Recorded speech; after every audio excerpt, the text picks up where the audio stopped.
What's good with YouTube? You already know, Big Flocka with a convict's perspective, and I'm gonna smash, dash, and slide on through with that little bit of energy. Please hit the like, subscribe, comment, do all those things to help support this channel, and hit that bell notification for future fire content, man. So check it out. So what we're gonna talk about today, man, is a part that had a lot of impact in my life and my future decision making and so forth. Right, was when I decided to function. I come from an era when functioning was pretty much optional. When it was an honor to be requested to function with a regiment. And there was a lot more stuff that was at more discretion as far as you had set channels. You didn't go outside your channels, and a lot of stuff wasn't put out there back then. So I got my status affirmed and fully stamped while I was in Corcoran, right? Because I'd been recruited before, but it was basically, me getting the proper stamps. And part of the reasons why they took the initiative to recruit me at that time is they needed someone to go out there and function on the streets. They needed someone that was plugged into Corcoran, that was functioning alongside the regiments out there.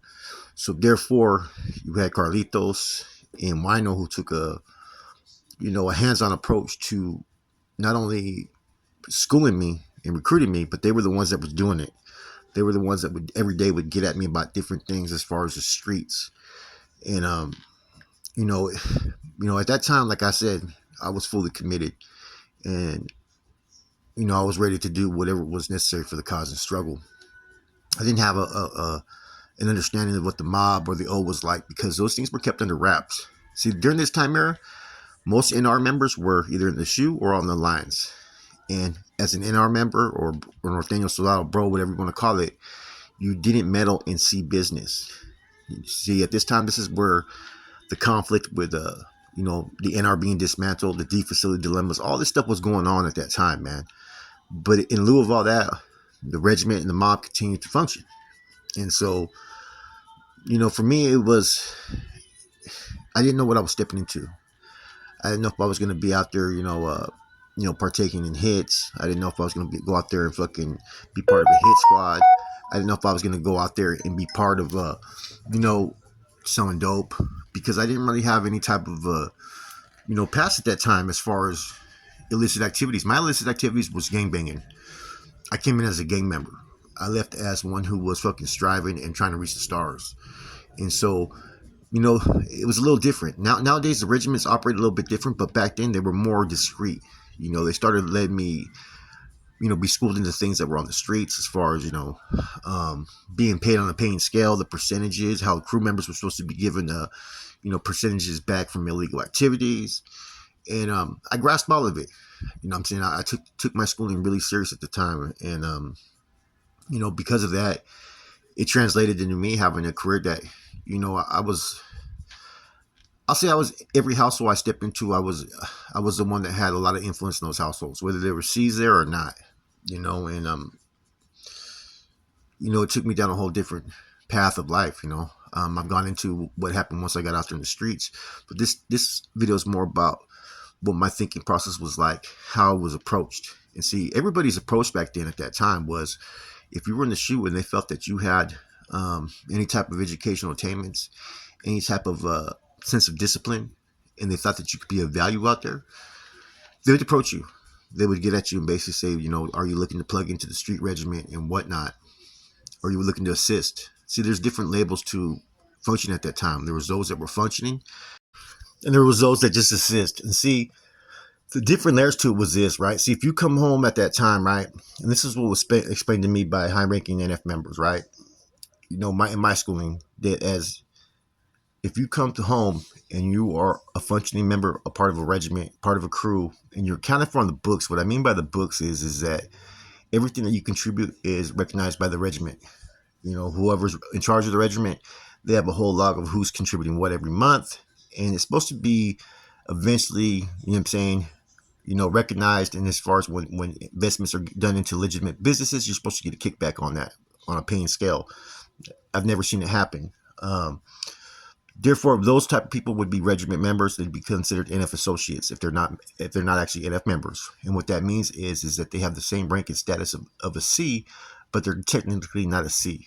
It's kind of like how the Italian mob operates, where you have made members, and you have associates, but the associates have to follow under fucking basically mob fucking rules, mob activities, and so forth.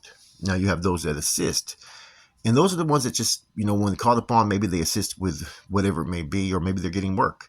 See, a lot of dudes at that time that were in our members did not want to step out to the streets and function because, let's just keep it real, a lot of them had dope addiction issues. And the easiest way to get caught up and owing money or crossed up in a regiment is when you suffer from dope addiction.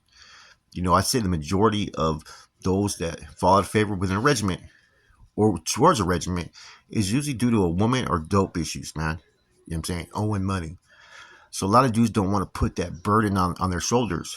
That's why you got dudes that were in our members for years that never took that step to become carnats. Mousy Von Lerme, he was one of them, you know what I'm saying? Danny Nichols, all those cats, man, they never decided to become carnales because they didn't want the responsibilities that came with it. They were just, a lot of times, they were just out there in the streets. They were two different individuals as opposed to prison. So that's how they would approach it, man. And see, depending on where you're at and who he's in contact with, that's going to determine who gets back at you. Like me personally, I had a passcode when I was out there, stepped out there. I was to send a certain code on there, and that code would pretty much reveal what my phone number was. And I was to wait till I was situated.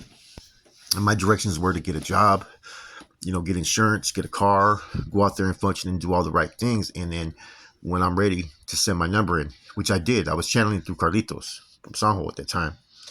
And then Ashali's one that actually gave me the fucking call, and then Chico Rose plugged me in.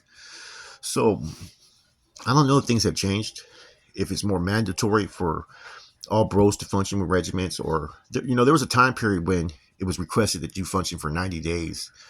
That was way back in the early 90s. It was expected. There was also a time frame when regiments were established by structure, Nuestra Raza regiments, which were a lot of times were not sanctioned, dude. And the dudes were just out there fucking trying to tax. Or what would happen would be if someone would fall under a C, next thing that C gets locked up, they continue the regimental activities, but they're not kicking in. This was going back on a long time ago, back in the 80s and 90s. In any event, man, once that decision is made, you go through that process. See, anytime you send somebody to function with a regiment, right? You know what I'm saying? Before, you don't have rather Northerners or bros that were that opportunity. Select few were. You know what I'm saying? Like I had access, you know what I'm saying, when I was just a bro at that time period to send people to certain regiments, you know what I'm saying, from inside. Not a lot of people are aware of those opportunities because you have to monitor the manpower. You have to see if they're capable of functioning. You have to see if you think that they're going to be an asset. Because if you plug someone with a regiment that is fucking going to be a head case, you know what I'm saying, you know what the result's going to be. That happened. I pulled someone as a bro. They ended up functioning again, this individual. I'm not going to say their name because they're known. They stepped out. I pulled them. They were disciplined and all that, right? And they're, you know what I'm saying, they were actually celled up with a fucking regiment commander of Portland for a while. And when they stepped out, they plugged in with me. And then I put them on board and then gave them work. And the fucking next thing you know, they're fucking on a good one. Talking about that fucking telling the regiment commander that they got a check, it has to be deposited in the bank and woo, and all this crazy shit. And I'm like, wow, man. You came out here fucking trying to tell me like, hey, Flox, we heard that you're doing this and that, just, relax and shit, right? But motherfuckers just hit that pipe or hit that fucking cardigan, they would just get off on one, man. So what I'm getting at is you would have to basically screen every individual. And at that time, it'd be select few people that would be awarded that opportunity, like a regiment commander. He would basically have a channel to where he could direct people and forward that name and to get to where it needs to be. So you had certain people that would just function under one particular crew. You could be fucking, working with someone to the Bay, Death Row, or wherever it may have been at that time, and see, regiments started to overlap. And see, the more people that were stepping out that wanted to assist or function, a lot of times they started placing people in positions or within regiments where they were not fucking beneficial. I used to see that all the time, man. I was out there for a long time, and I seen how certain carnales were getting out from the Bay, and they would start to establish their crews, and the dudes that they had working with out there were dudes that I would never have fucked with. And sure enough, the result would be fucking them getting indicted or fucking nothing but drama. And see, part of them affirming and stamping my status at that time um, was me stepping out to the streets. You know what I'm saying? That used to be an option too. Like I recruited people out there on the calles that wanted to be in soldados, and they would have to at least be functioning for 90 days and show that they were worthy and whatnot. So a lot of times, man, status is based upon what you bring to the table, where they feel you can be an asset. Um, so, functioning out there in the streets was just, it was different back then. Like I said, I don't know how it is nowadays. I hear bits and pieces, and what I do hear is that you have a lot more people who are involved in the know. Back during that time era, things were kept under wraps. Um, but having things kept under wraps, there was a lot of dirty politics that were being played out there. A lot of stuff that people didn't know about. We've discussed about some of the situations with certain carnales that were out there that were either deviants, greedy, corrupt, favoritism, individualism. All that stuff plays plays a role out there in the streets. So when you decide to function out in the streets, it's always those that are usually striving in the beginning that want that recognition, that feel that they want to be part of something. And, I found that category. I wanted to be part of something. I wanted to be part of the elite circle. I wanted to be recognized. I wanted to be one of those dudes. And during my time frame, I became one of those dudes. I was deeply involved. But this is the steps that usually they would take. And, they're going to have to prep you with the proper education. See, I thought that too many people were being pulled or being sent to regiments that shouldn't have been functioning out there in the streets. And I think a lot of you guys know exactly what I'm talking about, man. There's guys that, that they're going to be useless in your crew. They're going to be useless to the regiment. They're only going to bring attention and drama. Sure enough, that's how a lot of regiments fell out there. Women and fucking dudes that are on dope. Anyways, this is the process that I went through. Each one's going to be a little bit different, man. Mine was a unique situation. They needed somebody. You know what I'm saying? Therefore, they took a hands-on approach and gave me all the schooling, all the tools. And, I was plugged in under the GOP. You know what I'm saying? The regiment that I was under was plugged into the generals of prisons. So we were basically under Corny's.